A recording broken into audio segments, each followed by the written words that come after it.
Je pense qu'on va déjà faire un petit tour de table. Ce que je propose, c'est que Daniel, on va commencer par toi, si tu veux bien te présenter. Bonjour à toutes et à tous. Donc Daniel Malouf, je suis en charge de la division e-commerce de Groupe Auchan depuis 3 ans. Donc on en reparlera peut-être, mais Auchan a fait le choix d'avoir une organisation qui distingue clairement le e-commerce pour plein de bonnes raisons, je pense, en tout cas à date. Et donc on a créé cette entité il y a 3 ans qui regroupe tous les sites sous marque Auchan, mais également le site Grosbil qu'Auchan avait racheté en 2005. Voilà. Bonjour à tous, donc moi je me présente, Mehdi Chedadi, cofondateur de la marque Taylor Corner. En quelques mots, Taylor Corner c'est une marque spécialisée dans les costumes et les chemises sur mesure. On se revendique comme un tailleur nouvelle génération 2.0 et on pourra vous décrire tout à l'heure tous les dispositifs digitaux qu'on a mis en place. Bonjour, donc moi c'est Jessica Delpirou, je suis directrice de Mythique pour la France, la Belgique et la Suisse. Et je ne vais pas vous faire l'affront de présenter Mythique, je pense que vous connaissez tous, 98% de notoriété, et évidemment né comme pure player, mais aujourd'hui acteur généraliste universel, pure player et également dans le offline. Bonjour, Katia Arsard, directeur e-commerce et marketing de la FNAC et sur un périmètre multicanal. Bonjour, Jean-Noël Pénichon, donc je ne suis pas directeur général, mais directeur digital. Je suis en charge des nouvelles technologies et du changement stratégique de l'entreprise, de la digitalisation de l'entreprise chez McDo, dont je ne vous ferai pas l'affront de présenter. Bonjour, Isabelle Cinquin. C'est bon là? Oui. Isabelle Cinquin, j'ai intégré le groupe L'Oréal il y a 2 ans et je suis en charge du développement au niveau groupe, du développement digital du groupe d'un point de vue marketing et client. Alors, je vais finir par moi. Jérémy Erskovic, je suis fondateur en fait, d'un service qui s'appelle SoClose, qui est en fait un spécialiste de la réservation. Donc on est un petit peu un fer de lance du Web2Store. On a un ancêtre du Web2Store en France. Et donc je suis ravi d'être là aujourd'hui pour parler un petit peu cross-canal, ce monde absolument impitoyable. Cross-canal, multicanal, omnicanal. On va vite rentrer dans le débat, je vais ajouter machin canal. Et donc l'objectif c'est de dégrossir un petit peu tout ça et de rentrer assez rapidement dans du contenu. Et donc la première question que j'ai envie de poser, et Katia c'est toi, c'est donc le titre de cette conférence c'est multicanal, cross-canal, omnicanal, mais finalement c'est quoi tout ça? C'est finalement un ensemble de services pour satisfaire au mieux les clients. En tout cas nous c'est la manière dont on l'envisage, donc indépendamment du mot, qui est plus finalement un jargon d'expert que quelque chose de véritablement important pour les clients. Ce qui est important pour eux, et en tout cas nous, c'est la manière dont on essaie de travailler chaque jour, c'est de leur rendre la vie la plus simple possible et puis de faire en sorte que le parcours d'achat soit fluide. Donc on fait fi finalement des différents canaux et des machins canaux comme tu l'évoquais, avec une vision totalement intégrée qui part des clients. Et d'ailleurs, le premier projet qu'on a mis en œuvre quand on s'est parlé de multicanal à la FNAC, c'était il y a maintenant 3 ans, quand on a intégré l'ensemble des bases de données. Donc ça veut dire qu'on est vraiment parti des clients pour répondre au mieux à leurs besoins. Et finalement, eux étaient déjà dans une logique multicanal de manière très avancée. Donc client avant tout. Alors, bon, l'idée c'est que c'est vrai que quand on parle de multicanal aujourd'hui, cross-canal, il y a une notion en fait qui est commune à tout ça. C'est il y a 15 ans, quand le e-commerce est sorti, on a tous perçu comme un canal d'achat et on avait l'impression que Internet allait flinguer les magasins. Et puis finalement, on repart un petit peu au magasin. Est-ce que c'est quelque chose dans la restauration? C'est quoi en fait le cross-canal, le multicanal, l'omnicanal dans la restauration? Rapide. Je me suis toujours beaucoup posé la question parce qu'en fait, on ne sait pas si c'est du cross-canal, du multicanal, de l'omnicanal, du web-to-store, du drive-to-store. Il y en a une liste. En fait, nous, on appelle ça multiservice. C'est pour ça d'ailleurs que quand on a lancé la commande en ligne, on ne l'a pas brandé. Quand on a en fait piloté la commande en ligne, on avait appelé ça Go McDo parce qu'on avait besoin en interne de pouvoir expliquer ce que c'était. Mais quand on l'a lancé nationalement il y a 3 mois, en fait, on ne l'a pas brandé parce que pour nous, c'est un service supplémentaire à côté des autres services. Et ce n'est pas quelque chose qui doit avoir sa propre marque, sa propre service. C'est vraiment, ça fait partie de l'offre de service et de la possibilité qu'on offre aux clients. Et c'est vraiment comme ça qu'on l'appelle en interne. Ça s'appelle le multiservice en fait. Est-ce que quelqu'un d'autre a une définition. Alors, je fais exprès de lancer le débat pour une raison simple, c'est que nous, qui rencontrons beaucoup d'acteurs, on se rend compte que finalement, chacun a une version différente de ce qu'est le multicanal, de ce qu'est le cross-canal, de ce qu'est l'omnicanal. Donc, Jessica, Mehdi, est-ce que vous pouvez nous dire ce que c'est que pour vous ? Alors, nous, on a un parcours un peu différent, puisqu'on est à l'origine pure player, et qu'on a fait ce chemin inverse d'aller vers le offline. De la même manière que pour McDo, quelque part pour nous, c'est une offre de services supplémentaire, ni plus ni moins.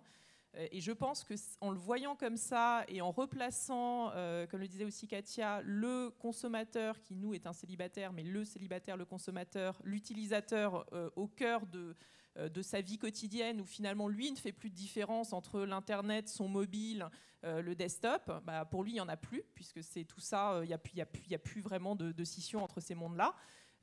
On a compris que finalement, c'était ni plus ni moins tous ces machins canals, le monde d'aujourd'hui, la vie du consommateur. Et quand on a compris ça, on s'adapte en tant qu'entreprise pour offrir le maximum de services possibles à notre consommateur, ni plus ni moins. Mehdi, je suis désolé, ça va tomber sur vous. Oui, je vous en prie. Il y a quelque chose que j'arrive pas à comprendre. C'est il y a 15 ans, on nous disait le e-commerce va détruire les magasins. Il n'y aura plus personne qui ira en fait dans les magasins. Je me souviens même des sociologues qui disaient que ça allait être catastrophique, avec un impact sociologique fort. Est-ce que vous pouvez nous expliquer aujourd'hui pourquoi en fait le magasin est revenu un petit peu pourquoi le consommateur en fait n'a pas complètement déserté les magasins ? Je pense que c'est une tendance, puisque les gens ont eu l'habitude, ont eu justement le réflexe d'acheter sur Internet, d'acheter pas cher pour acheter pas cher, d'acheter en promotion. Et aujourd'hui, les gens ont besoin de services, de conseils, notamment pour venir, ils viennent dans des points de vente physiques pour avoir ce conseil. Alors pour décrire un peu je vais rebondir sur ce que tu disais, notre expérience et notre réalité, c'est que nous, on est né cross-canal. À la différence de tous les personnages qui sont avec moi aujourd'hui, on n'a pas fait de virage digital, on a pris en compte, on a appréhendé toutes ces notions-là avant de lancer notre concept, puisque notre concept a tout juste un an, en mettant en place tous les dispositifs de cross-canal et de cross-selling à un produit qui, de premier abord, n'est pas du tout, on va dire, quelque chose qui s'adapte au cross-selling, qui est le costume sur mesure. Donc généralement, quand on achète un costume, on a plus tendance à aller en magasin. Ça, c'est vrai. Et du sur mesure sur Internet, ça peut en fait démonter plus d'une personne. Dans la réalité, en fait, on a mis en place toutes ces solutions-là pour donner de la liberté aux clients. On parle beaucoup de services, c'est vraiment la réalité de notre approche. Tout est digitalisé chez nous. Alors pour rebondir sur la keynote juste avant, au niveau de la RH, tout le monde est digital chez nous, toutes les personnes accèdent au digital.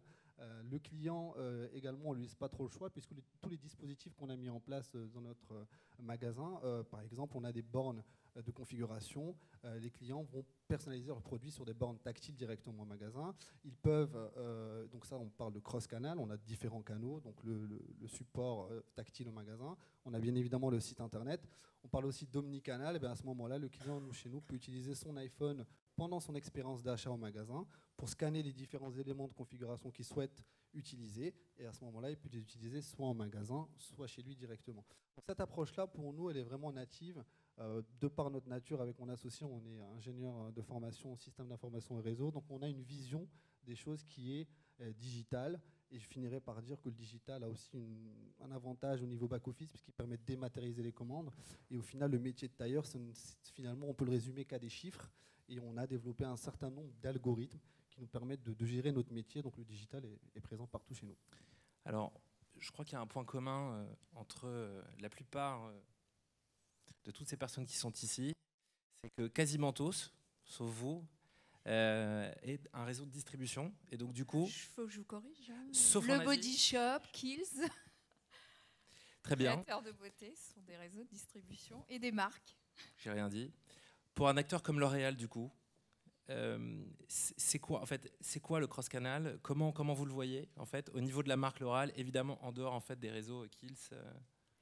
Donc pour L'Oréal, il y a deux aspects. Il y a l'aspect de la marque qui est important. Donc il est évident que, comme pour la Fnac ou comme pour McDo, qu'il ne faut pas séparer et recréer des marques en fonction du canal. Donc l'exemple de The Body Shop est flagrant. Il y a les points de vente, il y a le site e-commerce, il y a les réseaux sociaux et il y a les applications mobiles.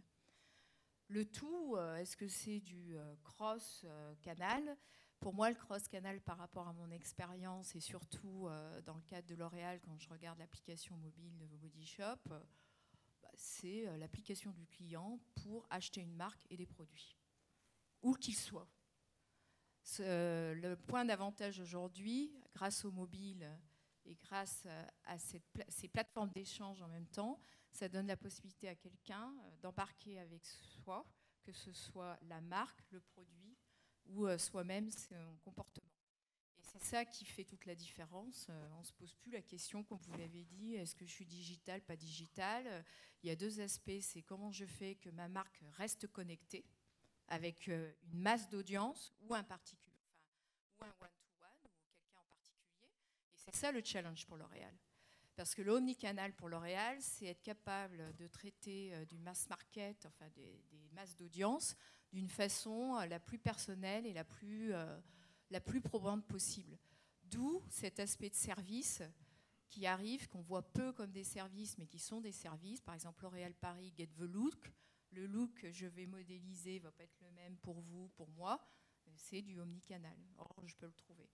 Après, le challenge pour L'Oréal, ça va être cette capacité d'avoir du contenu, et ça c'est lié au omnicanal, c'est d'avoir un contenu qui maintienne la pérennité et l'accès de la marque, parce que c'est la DNA, donc qui soit solide et qui soit la même partout dans le monde, tout en étant très spécifique dans la rue, dans un pays, et répondre aux besoins des consommateurs ou à ce qu'ils recherchent.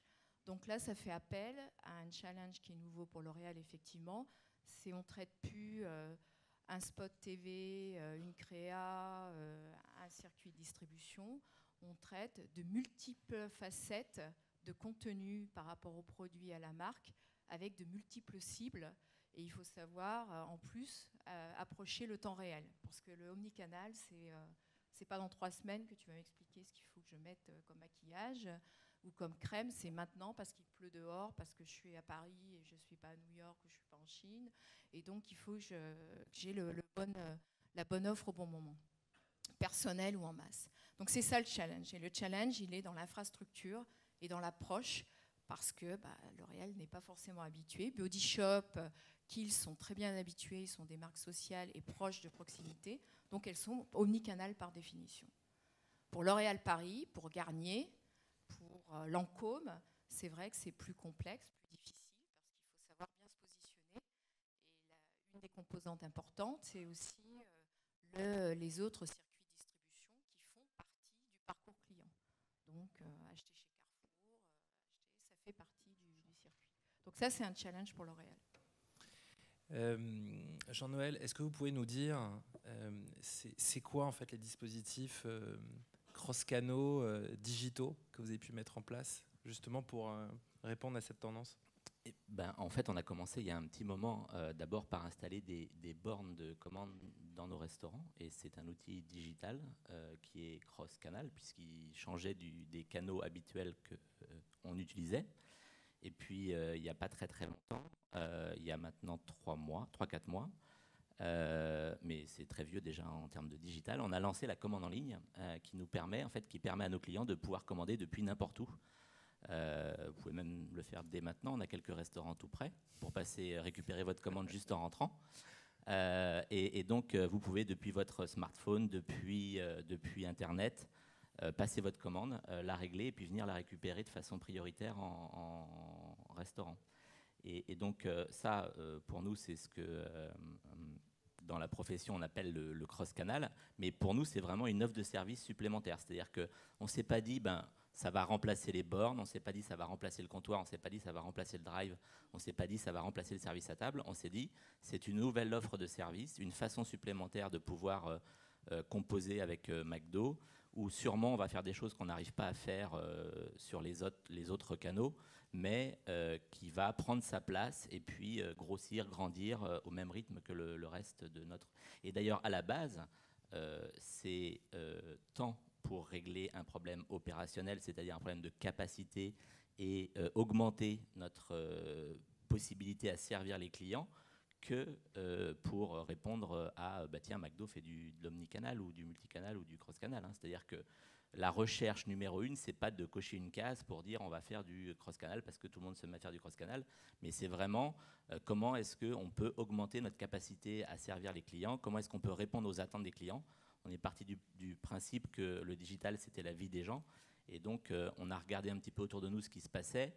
On a vu qu'il y avait une tendance qui était qu'on commençait à commander de plus en plus sur Internet, et on s'est dit, bon, ben, comment est-ce qu'on va le faire à la sauce McDo et comment est-ce qu'on va McDonaldiser en fait cette pratique.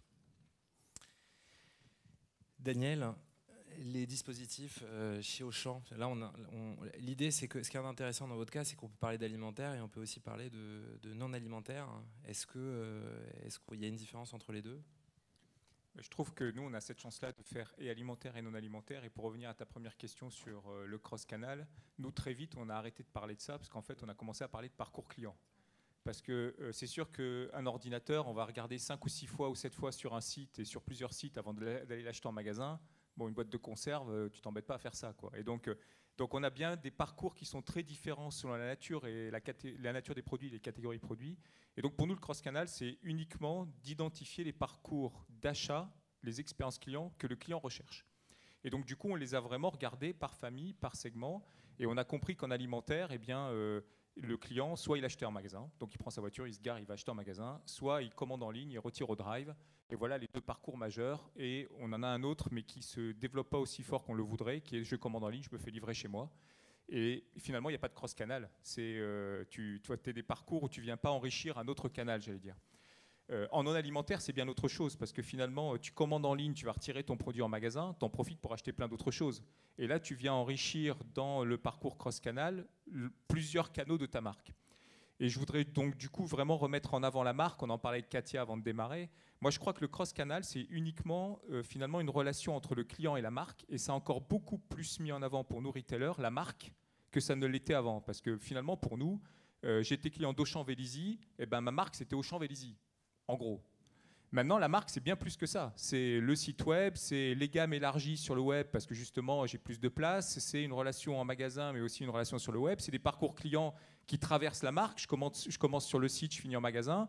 Ou depuis 2 mois, on a développé quelque chose qui marche très fort. C'est je vais en magasin et je me rends compte qu'en fait, le produit que je voulais, il n'est pas physiquement en magasin. Mais c'est pas grave parce que le vendeur, maintenant, il le vend parce qu'il est sur le site web. Et du coup, on ne perd pas la vente. Et c'est le oui à la vente. Et le client, il repart avec son produit, même s'il ne repart pas tout de suite avec son produit. Et donc, on a vraiment une vraie différence entre alimentaire et non alimentaire, parce que les parcours sont différents. Et dans notre approche de création de valeur, on a remis la marque en avant et on raisonne sur parcours d'achat, parcours client, dans l'enrichissement des différents canaux de la marque. Alors, ce que je voudrais, je suis désolé, je vais le faire. Je voudrais juste rajouter un petit commentaire à ce que vous dites, parce que l'idée, c'est que nous, finalement, en fait, on parle avec beaucoup d'entre vous chez nous. Et en fait, on se rend compte d'une chose, c'est que finalement, tout ça est possible parce que le magasin n'est pas mort. Et je pense que c'est un message hyper fort à dire. Il ne faut pas toujours écouter en fait, ce qu'on dit dans la presse, dans laquelle on explique toujours en fait, que Amazon va tuer le retail. Et il y a une chose en fait, qui ne changera jamais, c'est que nous, consommateurs, on a toujours besoin encore de toucher. Mehdi, tu l'as très bien dit, on a besoin d'avoir des conseils, on a besoin de toucher les produits. Et donc, évidemment, ça ne veut pas dire que le e-commerce ne sert à rien. C'est formidable le e-commerce, sauf que le e-commerce ne peut pas remplir tous les rôles. Et je pense que Daniel, tu le dis très bien aussi, c'est-à-dire qu'il y a un certain nombre de besoins. J'ai besoin de toucher mon produit, j'ai besoin de le voir. Et en fait, c'est ce qui crée, et c'est ce qui a surpris un petit peu tout le monde. On le voit depuis déjà 2-3 ans.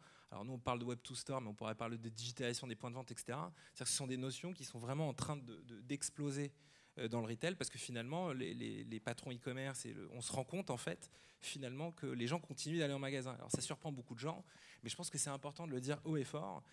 D'ailleurs, nous, on pourrait presque dire le contraire. Est-ce que finalement, on ne pourrait pas dire que Internet est en train de se mettre au service des magasins ? Mais nous, ça ne nous surprend pas que les magasins ils soient encore là, je te rassure. Nous, on y croit fort en nos magasins. Et en fait, on est vraiment en train d'additionner finalement des expériences qui enrichissent l'expérience client et qui enrichissent la marque. Mais un magasin, déjà, tu as le plaisir, tu as la disponibilité immédiate, tu as la capacité finalement d'avoir une offre, dans certains cas, qui est beaucoup plus accessible finalement que sur le web. Et puis le web, il vient là en support, ou alors en expérience d'achat de praticité. On disait en rigolant, il y a je ne sais plus combien, 15 ou 20% qui commandent en pyjama tranquillement dans leur lit. Bon, c'est sûr que ceux-là, ils ne vont pas prendre leur bagnole à ce moment-là.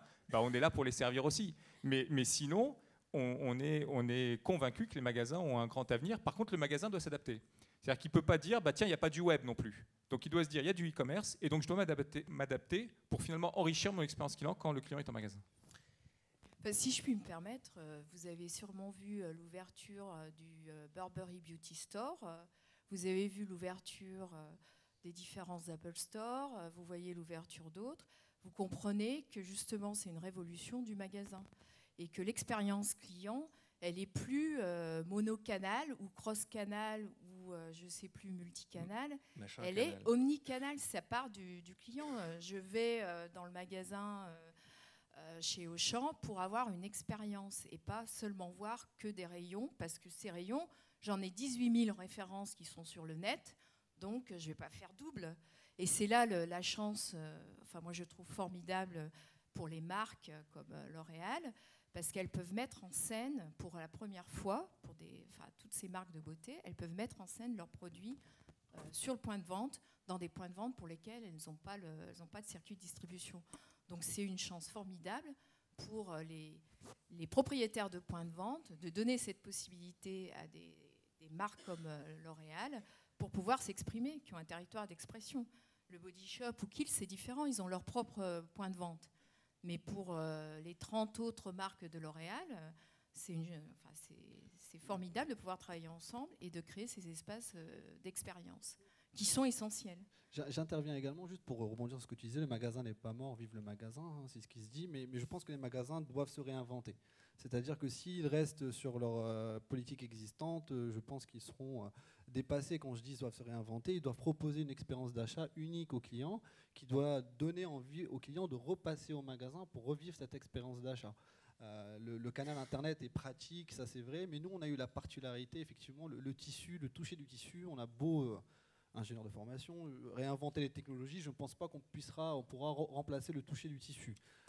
La prise de mesure, on est en train de travailler sur une mission R&D qui permettrait de se faire mesurer à travers une webcam. Donc ça, c'est des choses sur lesquelles on y réfléchit. Mais je pense que l'expérience magasin, qui est celle d'utiliser des outils d'aide à la décision qui seraient dématérialisés, qui permettraient aussi de visualiser, on parle notamment de miroirs intelligents par exemple, dans les magasins, permettrait aux clients d'avoir envie de venir au magasin. Alors, je vais juste me permettre un petit commentaire avant de parler à Jessica. Hein. Alors, il y a une vision en fait qui est claire de ce point de vue-là, puisque en fait, ce qui se passe, c'est que le consommateur, il s'est habitué à Internet, même s'il a besoin en fait d'aller en magasin. Il s'est habitué à Internet. Je crois qu'il y a un chiffre qui dit que 85% des internautes aiment Internet parce qu'on peut chercher une information en 2 clics, on peut trouver une information en 2 clics. Et finalement, en fait, peut-être que les consommateurs, ce qu'ils attendent des magasins, c'est cette facilité d'utilisation. Donc, peut-être c'est ce qui explique la digitalisation des points de vente. Alors, il y a une petite question que je voudrais vous poser, Jessica. Je crois que vous êtes en train de faire un move physique chez Mythique. Qu'est-ce qui motive ce move physique ? Est-ce que vous y retrouvez en fait dans les tendances qu'on est en train de... les raisons pour lesquelles... Alors, nous, on n'a pas de magasin, en tout cas pas encore. Donc forcément, je suis un petit peu éloignée de le magasin est-il mort ? Mais en revanche, oui, les problématiques sont très proches. Comme je vous le disais tout à l'heure, on a fait, nous, le chemin un peu inverse, puisqu'on est un pure player à l'origine.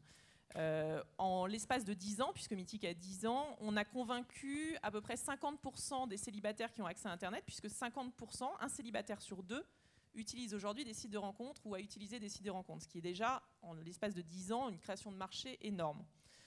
Maintenant, ce qui s'est passé, en fait, il y a maintenant 3 ans, 2 ans, on a commencé à se poser la question suivante. Comment on va aller chercher finalement le célibataire qui n'a pas encore franchi le pas de la rencontre en ligne ? Comment on va aller le chercher et comment on va aller le convaincre ?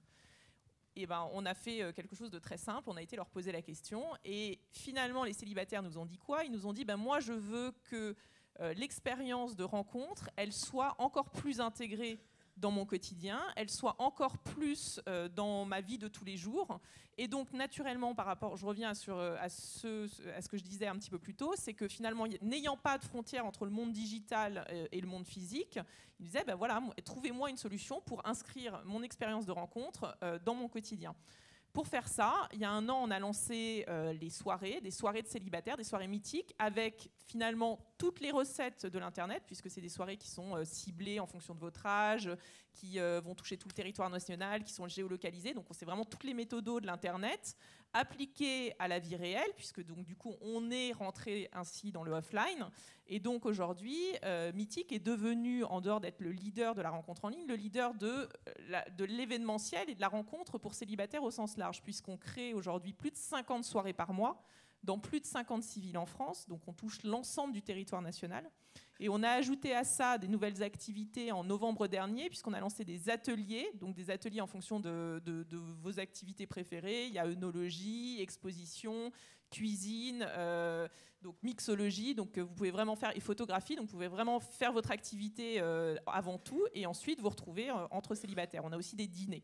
Donc finalement, qu'est-ce qu'on offre ? On offre juste la possibilité de compléter cette offre de service. Donc je reviens à l'offre de service, je reviens au consommateur au centre de la problématique, et ainsi répondre à un objectif de Mythique qui est aussi de se dire, voilà, demain, on va réussir grâce à ça à aller chercher plus d'utilisateurs et à en convaincre plus. Donc c'est vraiment finalement réconcilier le besoin utilisateur et l'objectif entreprise. Et on peut venir en pyjama du coup alors ou pas ? Alors, tu ne peux pas encore venir en pyjama et tu ne peux. Mais on en a parlé. Hein, on va faire des soirées McDo. Donc sans pyjama et c'est que pour les célibataires. Voilà. Mythique. Donc burger. Alors très souvent chez nous, on se rend compte que ce type de sujet, plus principalement en fait le cross-canal et la digitalisation des points de vente, en fait tout le monde en parle, mais finalement tout le monde le fait pas. L'idée en fait c'est de comprendre un petit peu avec vous, est-ce qu'il y a des freins ? Est-ce qu'il y a des freins organisationnels ? Est-ce qu'il y a des freins techniques ? Est-ce qu'il y a des freins héroïstes ? Qu'est-ce qui fait aujourd'hui que très souvent on rencontre des enseignes par exemple qui nous disent mais moi j'ai très envie de faire du web to store et pourquoi ils le font pas ? Alors pour la Fnac, ça représente en tendance annuelle, d'ores et déjà en 2013, à peu près 30% des ventes de Fnac.com, le multicanal, donc c'est quand même devenu assez conséquent. Comme je l'évoquais tout à l'heure, ça fait vraiment partie de notre stratégie, c'est un point aussi distinctif, c'est un vrai plus pour les clients. Et puis ça allie deux savoir-faire, d'un côté le réseau de magasins avec les conseillers et les vendeurs, le web, le mobile, dorénavant qui en plus fait son entrée de manière assez tonitruante et qui est la plateforme, le vecteur multicanal par essence. Et puis ça remet aussi en perspective les réseaux sociaux avec la marque au centre. Pour nous, c'est une aventure humaine, clairement, puisqu'on l'évoquait avec Daniel. Ça induit une chose, c'est encore plus fortement le collectif, le fait de travailler ensemble. D'un côté, les magasins, avec le web, avec sa culture digitale, qui pour le coup a aussi des vertus, a permis de travailler parfois autrement. Donc ça pose aussi, par certains aspects, une certaine forme de complexité à appréhender, puisque les interfaces également avec le back-office sont plus complexes, les parcours sont devenus pluriels et variés, et donc humainement parlant, c'est avant tout aussi un vrai défi. Quand on arrive à en faire quelque chose de positif, et on se parlait du magasin qui n'est pas mort, je pense qu'à clairement, c'est même plus un sujet. Le fait de parler de multicanal, quand on voit l'apport que ça peut avoir dans le dynamisme vis-à-vis des équipes, clairement pour nous c'est une révolution en interne et on fait plus de distinction entre finalement ce qui est l'or du digital, et ça c'était aussi une vraie nouveauté, et les magasins sont même devenus extrêmement moteurs et c'est parti notamment d'une offre très concrète. On a fortement marketé cette année le retrait 1 heure en magasin. Pour le client, ça a une vraie vertu. Il peut acheter en pyjama, se rhabiller et 1 heure après venir chercher son colis à la Fnac en passant par McDo, récupérer son hamburger. Donc clairement, cette offre, elle était aussi avant tout au service du business de la marque Fnac en ce qui nous concerne. Et finalement, magasin, pas magasin, web, mobile, supply, tout le monde s'est mis en ordre de bataille pour respecter la promesse. Et c'est vrai que du coup, voilà, c'est une aventure humaine, une très belle aventure humaine dans une entreprise. Mehdi, je te demande pas, on a compris que tu n'avais aucun frein. Non, mais il y a un point sur lequel on fait très attention chez Taylor Corner, c'est de mettre de la technologie au service du client, de ne pas en mettre pour en mettre, tout simplement. Donc on a mis un certain nombre de dispositifs en place. Effectivement, on n'a pas trop laissé le choix aux clients. L'étape tactile était présente dès l'ouverture du magasin. Cette histoire de scan est également présente, mais elle est là pour servir le client, parce qu'à un moment, il faut bien connecter le monde virtuel et le monde physique, c'est-à-dire les tableaux de tissus qu'on peut toucher et la personnalisation sur les bornes. Donc c'est vraiment un élément qu'on garde en tête. On a bien évidemment toujours envie d'en rajouter, mais il faut que l'utilisation soit éprouvée, acceptée par tous les clients. Daniel, est-ce que c'est dur de faire du cross-canal? À qui il faut s'adresser finalement en interne? C'est qui? C'est le patron du réseau? C'est le patron du e-commerce? C'est le patron cross-canal quand il existe? Est-ce que c'est dur et à qui il faut s'adresser? J'ai vu passer un tweet tout à l'heure, et à juste titre, en disant, et parler maintenant un peu des difficultés et des contraintes du terrain, mais je suis bien d'accord. Je pense qu'en fait, la différence entre ce que tu fais, et nous, on a la chance de le vivre, on a racheté Grosbill. Grosbill, c'est né cross-canal aussi. Pour ceux qui connaissent, c'est né cross-canal. Ben là, il n'y a pas de question, en fait, c'est né comme ça. Les transformations dans un sens comme dans l'autre, c'est déjà une autre affaire. Et donc, en fait, c'est une histoire de transformation. Et quand tu transformes comme ça, tu te rends compte qu'en fait, tes systèmes d'information, ils n'ont pas été conçus pour être cross-canaux. Bon, bah donc il faut les faire bouger, et on sait que ça ne se fait pas en 2 mois. Tu te rends compte que la traçabilité client, la connaissance du client, elle n'est pas faite pour être cross-canal nativement. Donc il faut aussi la construire comme ça. Et donc il faut faire des fichiers clients uniques, il faut avoir un CRM unique, il faut avoir une capacité à reconnaître le client sur tous les canaux de façon unique, et ça ne se fait pas comme ça d'un coup. Et puis le plus gros, en tout cas pour nous, mais le plus génial, c'est la transformation humaine. Parce que ça veut dire qu'au niveau des vendeurs, comme au niveau des chefs de produits e-commerce ou des web marketing, il faut prendre conscience que le client, il n'est pas dans un territoire unique et qu'il traverse les territoires. Et donc cette transformation humaine, pareil, elle ne se fait pas en un jour.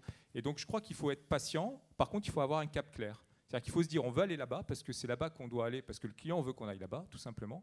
Et cette transformation, elle se fait. Et nous, chez Auchan, on le voit. Tous les mois, on voit que ça bouge. Et que ça bouge vraiment. Et pourtant, on est loin d'être parfait et on a encore des parcours clients qui sont déceptifs. On en est conscient, mais on sait que ça bouge. Alors, je te remercie d'avoir fait ce pont extraordinaire vers la prochaine question, qui devrait satisfaire l'auteur du tweet.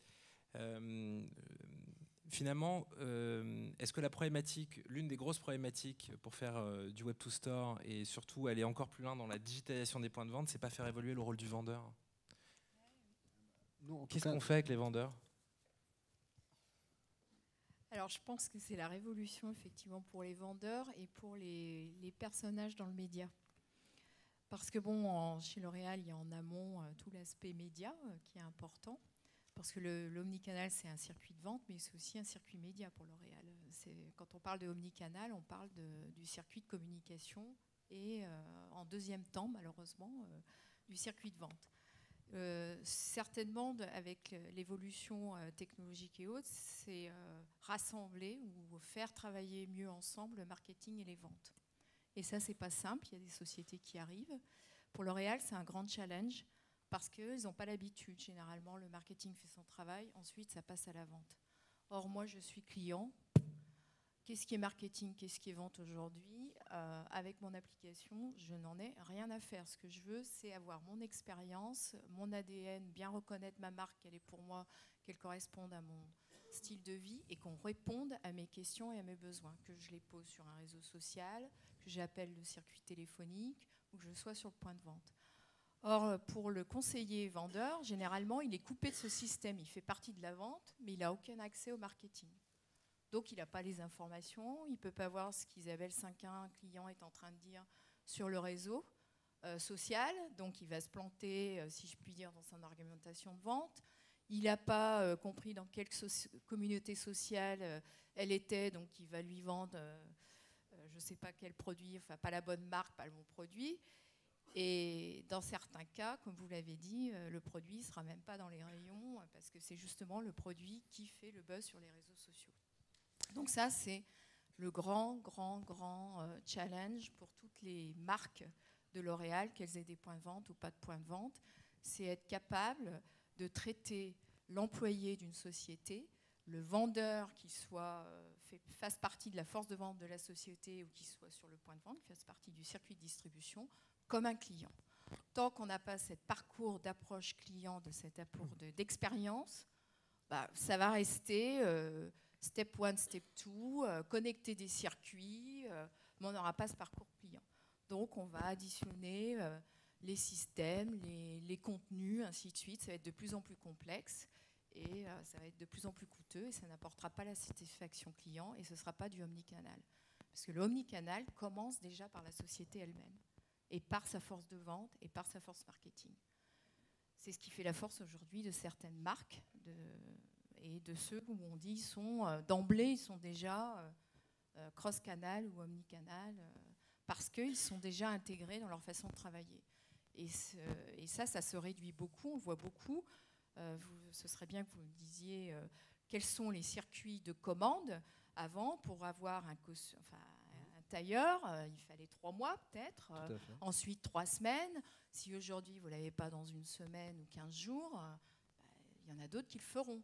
Et ça, on l'a très bien vu dans la grande distribution avec Inditex, qui a révolutionné le textile. Aujourd'hui, sur le digital, c'est ce qui est en train de se passer. Hein. Ce n'est pas dans 15 jours qu'il faudra répondre, c'est tout de suite. Je vais rebondir sur 2 points. Le premier que vous venez de mentionner, effectivement, le digital a permis une révolution dans le métier du tailleur, puisqu'il a permis de réduire le temps de production, puisque vu qu'on génère en fait tout simplement toutes les données, on parlait de big data, les mensurations sont collectées électroniquement et derrière elles sont traitées informatiquement. Les patronages, pour entrer dans le côté technique, sont générés automatiquement. Donc on gagne à peu près 1 semaine de confection chez un tailleur traditionnel qui aurait à créer le patron lui-même. Par la suite, pour répondre à ta question, les vendeurs chez nous ne sont pas des vendeurs, ce sont des conseillers de vente. Le conseiller de vente chez nous est un élément extrêmement important, puisque dans la part du produit qu'on vend, il y a une part de conseil extrêmement importante. Le client, quand il vient chez nous, va payer le montant de 300 € puisqu'on fait du sur-mesure au prix du prêt-à-porter, mais il repart les mains dans les poches. Donc il y a d'abord un vrai conseil, une vraie approche explicative. On parlait de changement d'approche dans les magasins. Quand on rentre dans le prêt-à-porter, alors je ne jette pas la pierre au prêt-à-porter, mais c'est vrai qu'on a révolutionné un peu l'approche qu'on avait en prêt-à-porter. Vous rentrez dans un magasin prêt-à-porter, on vous propose un costume de boutons noir, on vous dit votre taille, est-ce qu'il vous plaît, c'est quoi votre budget. Chez nous, c'est complètement différent. Le consommateur, aujourd'hui, les consommateurs, il réfléchit à son acte d'achat, il va se renseigner avant, donc il veut comprendre ce qu'il achète. Donc on va lui expliquer ce que c'est qu'un tissu, ce que c'est qu'un grammage, ce que c'est que le produit qu'il achète. Et les gens sont très reconnaissants à la fin de l'acte d'achat en disant merci, j'ai vraiment compris cette fois-ci ce que j'achète. Et ils restent donc fidèles à la marque. Jean-Noël, Katia, c'est à vous. Est-ce que faire des bornes en magasin, est-ce que c'était compliqué de former en fait le personnel en magasin pour utiliser ces bornes-là, pour orienter le client en fait à l'utiliser? Katia, est-ce que c'est compliqué en fait de former des vendeurs pour qu'il y ait un retrait qui se fasse en 1 heure? Comment on leur explique? Comment on fait pour que ça marche? Katia, vas-y, je te laisse. Donc effectivement, nous, on a effectué beaucoup de formations en interne, déjà pour, entre guillemets, dédramatiser tout ce jargon multicanal et puis décomplexer aussi auprès du digital, parce que parfois ça peut faire peur pour ceux qui ne sont pas nés avec ou tout simplement expliquer les atouts que ça pouvait avoir. Et nous, ça a vraiment été le travail qu'on a fait vis-à-vis des forces de vente, de montrer simplement, les 2 services nouveaux et qui créaient de la valeur. Je rejoins également Daniel dans ce qu'il évoquait tout à l'heure, pour l'entreprise et pour les forces de vente. D'un côté, j'achète sur Internet, je retire en magasin en 1 heure.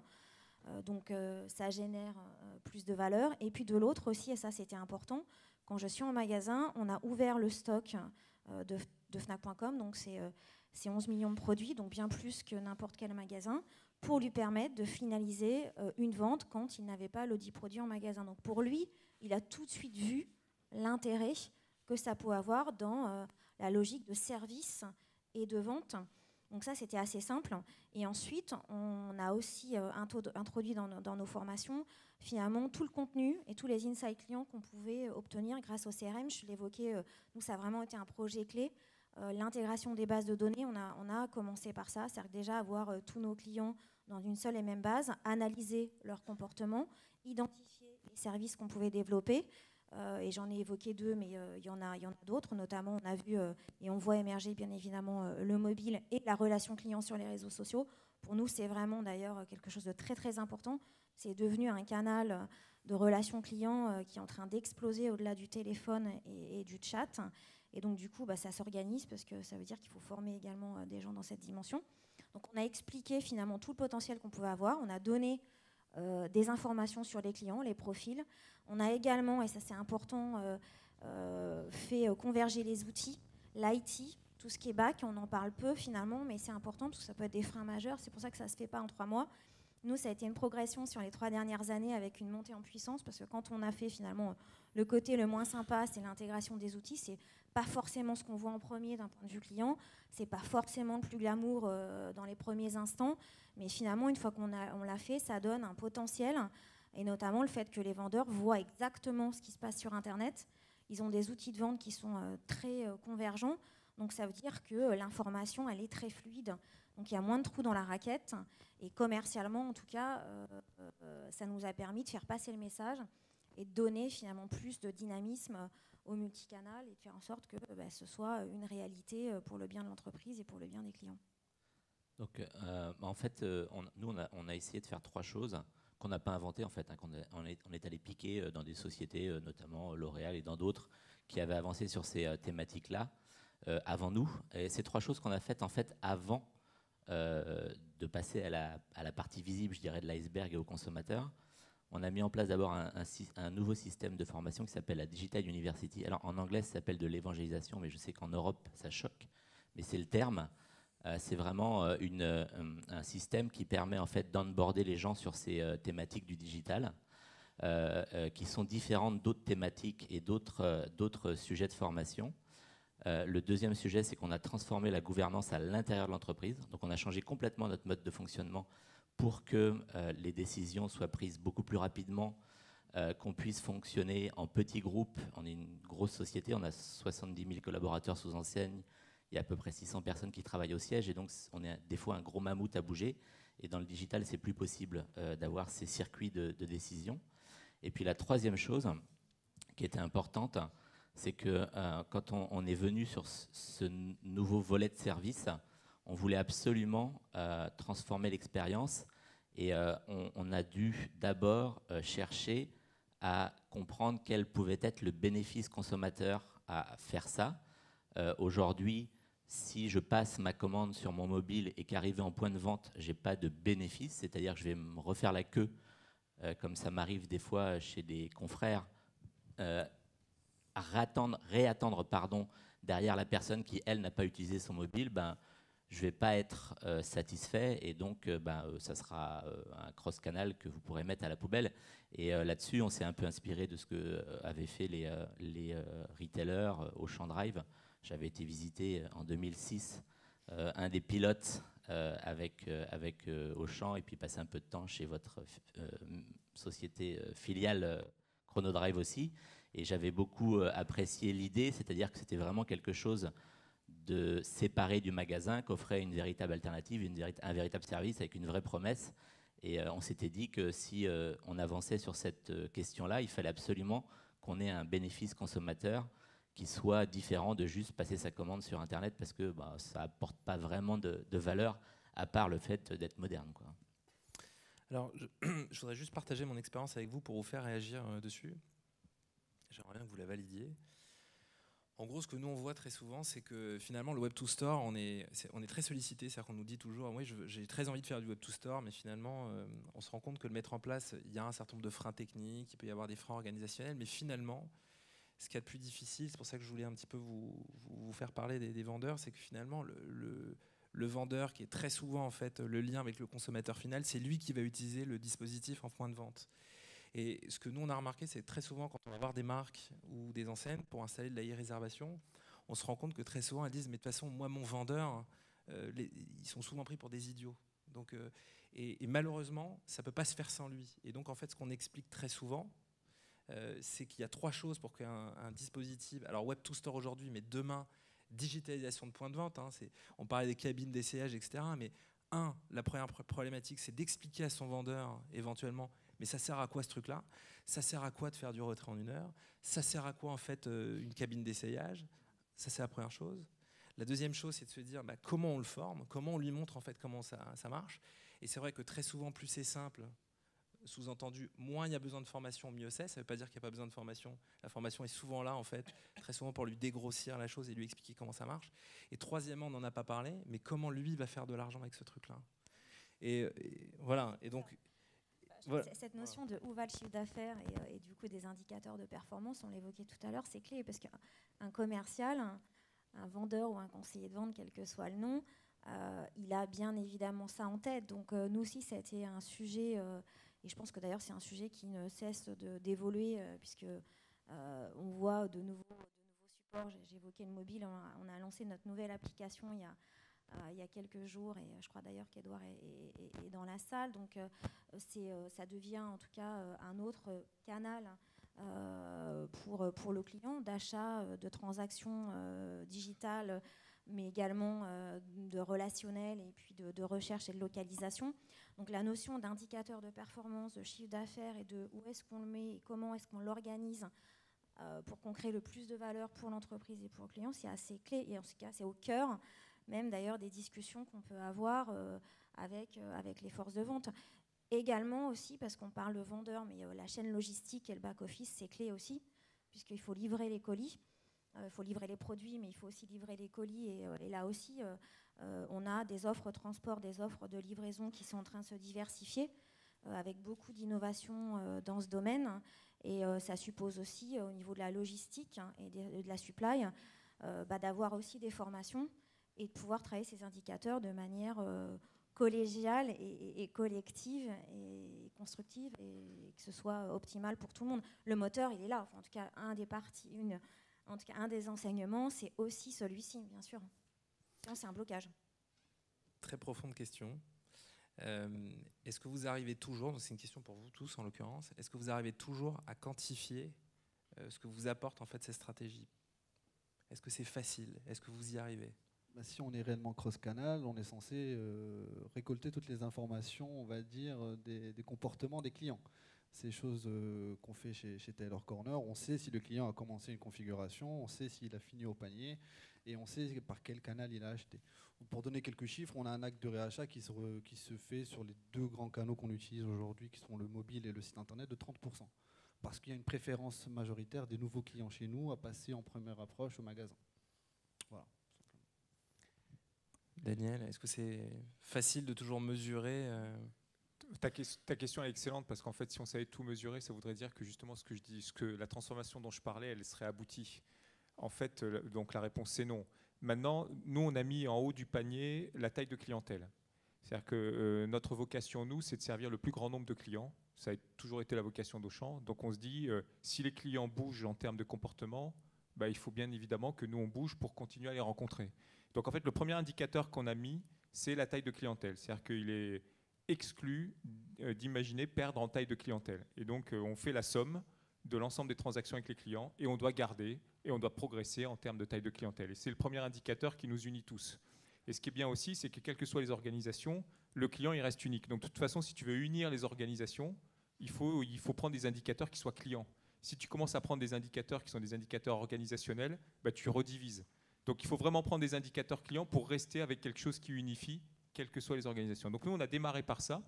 Après, on a des questions existentielles. C'est, est-ce que quand le client achète un jouet sur le site et se fait livrer à domicile, est-ce que ça génère plus d'euros ou moins d'euros pour la marque que quand il va l'acheter en magasin? Eh bien, je vais te répondre, ça dépend de la taille du colis, du panier moyen, et donc ça devient très complexe. Et c'est sûr qu'un CD livré à domicile, c'est peut-être plus rentable que quand on va l'acheter en magasin. Maintenant, nous, on vend aussi des jouets gros comme ça. Je peux vous dire que quand on les livre à domicile, ça coûte plus cher que si le client il vient les acheter en magasin. Et donc c'est pour ça qu'il faut vraiment mettre la taille de clientèle en premier, parce qu'on ne peut pas perdre ce client qui va acheter ce jouet encombrant en ligne. Et ensuite, on va travailler dans le détail chacune des verticalités catégories, comme on le disait tout à l'heure, pour s'assurer qu'on a bien une génération de valeur en euros aussi à l'arrivée. Jean-Noël, Isabelle, comment vous... Moi, je l'ai dit un peu au départ, c'est-à-dire que c'est un canal supplémentaire, donc c'est bien fait pour ajouter des clients, pas pour en supprimer. By the way, on essaye aussi d'en prendre un peu à la concurrence avec, en même temps, puisqu'on a été les premiers à le faire, et c'était aussi notre ambition. Clairement, les indicateurs, on regarde quasiment tous les jours, toutes les heures. J'étais en train de regarder là pendant que vous parliez le nombre de commandes. On suit dès qu'on a un spot de pub à la télé, le nombre de comptes, le nombre de commandes, le chiffre d'affaires, enfin voilà, toutes ces données-là. Et l'idée, on a un peu de mal, ça fait 3 mois qu'on a lancé, donc on a un peu de mal pour l'instant à mesurer ce qu'on appelle l'incrément. Même si on est convaincu qu'on en a, clairement, parce que chez nous, les gens achètent beaucoup plus quand ils ont le temps par rapport au moment où ils sont stressés au comptoir. On les presse de passer leur commande rapidement parce qu'on est restaurants à service rapide, donc on essaye de les servir vite.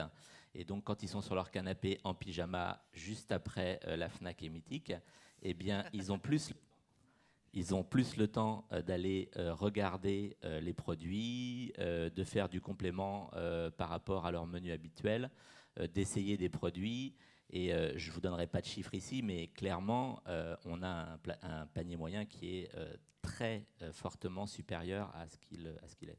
D'ailleurs, après, ce qui est très marrant aussi, c'est qu'on peut mesurer le plateau moyen entre le web, entre le mobile, entre les différents mobiles. C'est-à-dire, est-ce qu'il vaut mieux qu'on investisse sur iOS, sur Android, sur Windows Phone? C'est très, très intéressant à voir les différences, alors que c'est la même application. Hein. Donc, il y a aussi, je dirais, les typologies de gens qui ont ces appareils-là. C'est très intéressant à voir.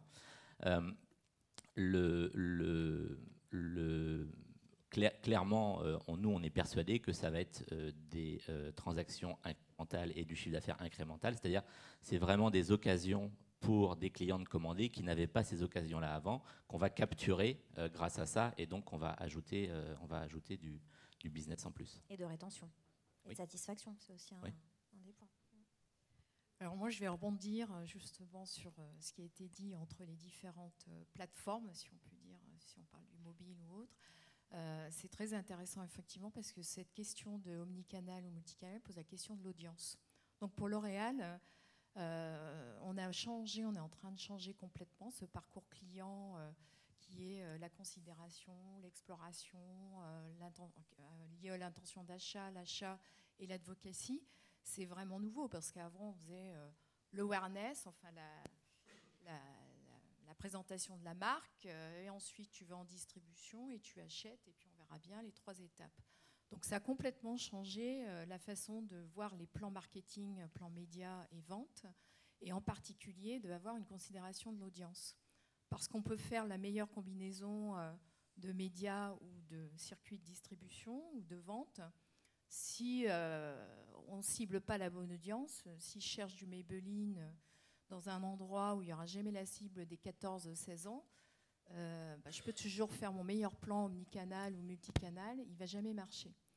Donc, ça change complètement la façon de voir les médias, de faire son plan média, puisqu'on investit encore beaucoup en TV. Mais quand on regarde la TV, on regarde en même temps un tweet, on regarde en même temps les réseaux sociaux.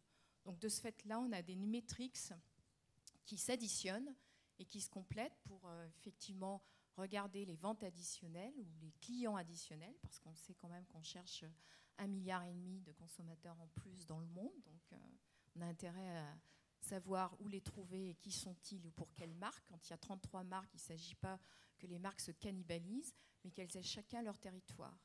Et aujourd'hui, vous le savez très bien, c'est peut-être pas à moi de le dire, mais je peux très bien aller dans un magasin avec la ferme intention d'acheter Lancôme, et au dernier moment, je n'achète pas Lancôme, mais j'achète Chanel.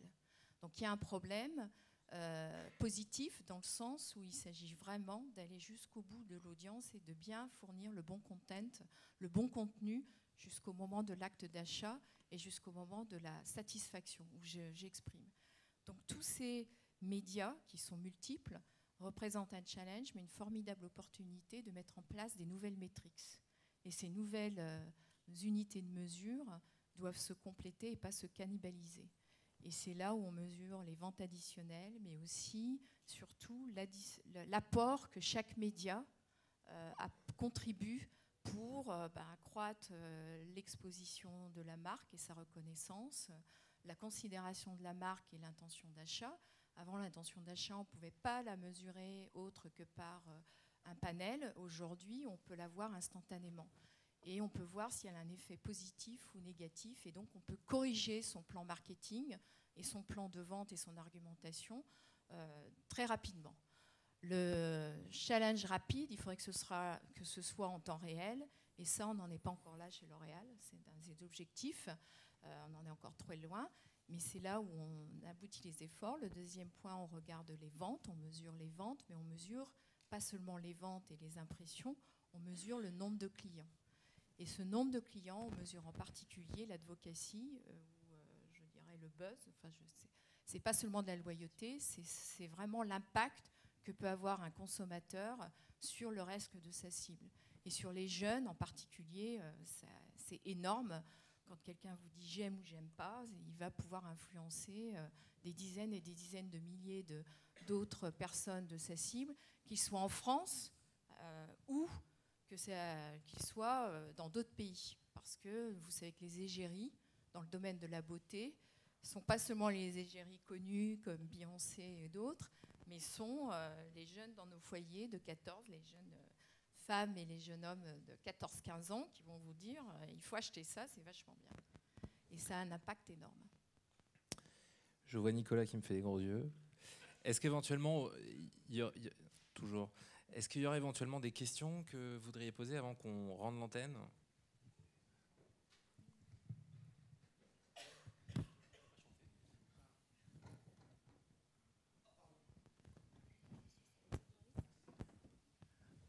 Oui, j'avais juste une question concernant un peu la grande distribution. Parce qu'on voit que chez McDo, par exemple, le plateau moyen augmente automatiquement en ligne. Moi, je vais faire mes courses, par exemple, en ligne, en grande surface. Je sais que je vais moins dépenser que si je me déplace en boutique. Je suis moins tenté. Est-ce que vous avez chez Auchan cette sensation aussi ?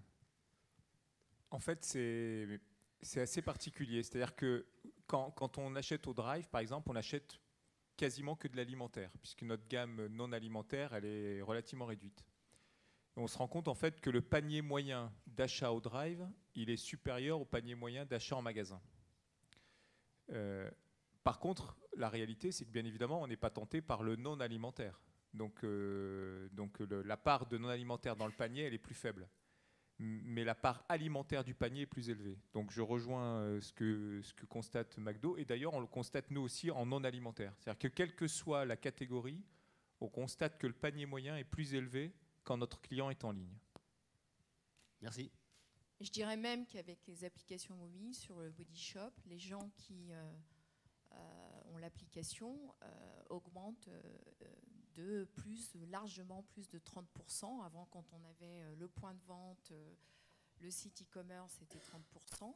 Avec les applications, la vente incrémentale est beaucoup, beaucoup plus élevée. Pourquoi ? Parce que l'application, je la balade en permanence avec moi où je sois. Donc, si j'ai un magasin Body Shop devant moi, j'achète. Si je suis en ligne, je fais un click to buy, j'achète. Et j'ai cette application qui vit avec moi et où mon réseau social m'influence. Donc celle qui est la plus pertinente et qui couvre le mieux et qui vous offre le plus de possibilités, c'est celle qui va rester en termes de loyauté et d'affinité. Donc j'insiste là-dessus, ce qui est pour nous très très important parce que ça permet de faire le lien avec les points de vente qui ne sont pas du tout, que ce soit Auchan ou autre, ça nous permet d'avoir un relais extrêmement puissant vis-à-vis des points de vente. Et rapidement, pour compléter, nous, ce qu'on voit aussi sur les adhérents, sont les porteurs de la carte Fnac. On en a à peu près plus de 3 millions. On a la chance, du coup, d'avoir une base de données extrêmement complète sur ces porteurs. Quand ils viennent retirer leurs produits colis achetés sur Fnac.com, il y en a 1 sur 4, donc on est en repeat business, qui va de fait acheter des produits supplémentaires en magasin. Donc ça aussi, on est vraiment dans la logique d'incrémental. C'est des données assez simples à suivre et ça permet... pour le coup, on n'est pas seulement sur un achat, mais de suivre le client dans sa logique de comportement et de fidélité également et de rétention à l'enseigne. Nous, on avait déjà connu, pour parler plateau moyen, on avait déjà connu ça avec les bornes de commande qui nous avaient permis déjà de faire progresser le panier moyen. Aujourd'hui, les bornes de commande, mine de rien, c'est quasiment 25% des clients chez McDo qui utilisent ce moyen de commande. On n'est pas à la hauteur d'Air France, ils sont déjà à plus de 90%, mais on va s'en approcher. On a des restaurants maintenant où c'est 80, 85, 90% des clients à l'intérieur. Donc on avait connu déjà une première étape avec le digital en restaurant, et là on en connaît une deuxième qui est encore mieux, qui est encore plus forte, puisqu'on est quand même plus à l'aise en pyjama sur son canapé qu'en pyjama dans le restaurant. Et donc, franchement, mais vraiment, c'est le gimmick. C'était le mot qu'on avait à placer, en fait. On ne vous l'a pas dit. Je pense que j'ai gagné. On s'était fait un petit challenge ensemble. Voilà. Il y avait pyjama et cassoulet aussi, rappelle-toi. Ah, pardon. Tu as oublié cassoulet. Et non, mais en fait, même si l'écran est plus petit, ou même si, comme c'est sa device à soi, et qu'on a encore plus le temps que sur la borne de commande en magasin, on va encore un peu plus loin, un peu plus profond. dans la gamme, et donc on a encore un plateau moyen qui est meilleur. Je crois que Nicolas est en pleine syncope. Il est en train d'appeler les CRS pour nous faire évacuer. En fait, je viens d'appeler les forces de l'ordre, ils arrivent. Vous allez vers la conclusion ou... Oui. Alors, moi, ce que j'avais envie de proposer, c'est que chacun puisse éventuellement, en l'espace de 15 secondes, je suis sûr qu'il y a plein de gens dans la salle qui ont envie de faire 15, c'est bien, ouais. 15, hein.